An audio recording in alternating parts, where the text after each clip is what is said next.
So we have this question: sketch the region which represents the inequalities below. Now let's take the first one. We have y is greater than or equals to -4. Now let's have the Cartesian plane drawn.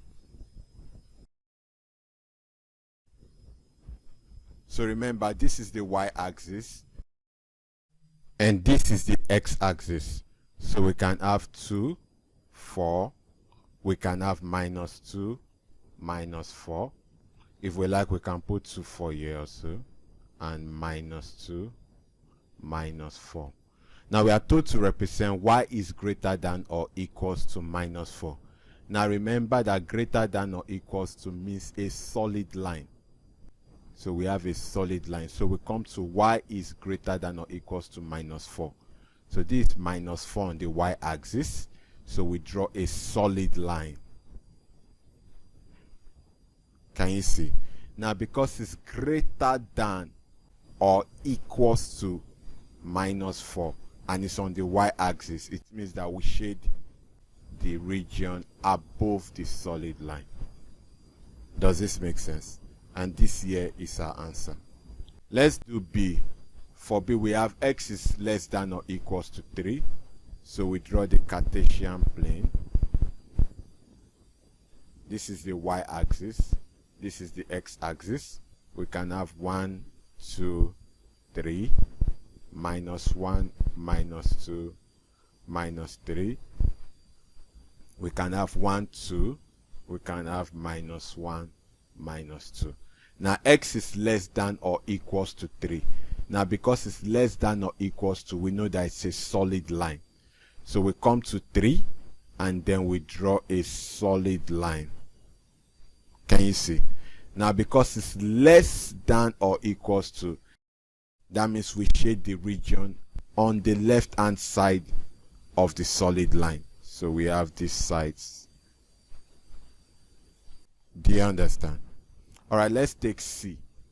Now for C, we have x is greater than or equals to -2. So we draw the Cartesian plane. We have the y-axis.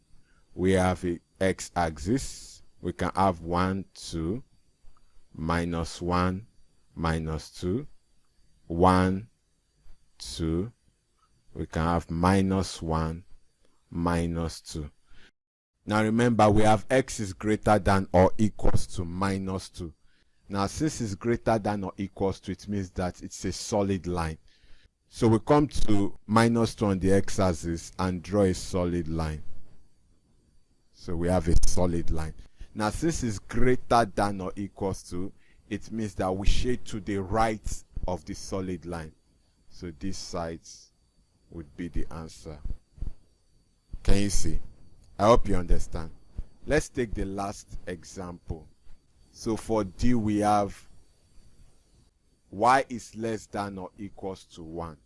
Y is less than or equals to 1. So we sketch the Cartesian plane. We have the y-axis, we have the x-axis. We can have 1, 2, -1, -2.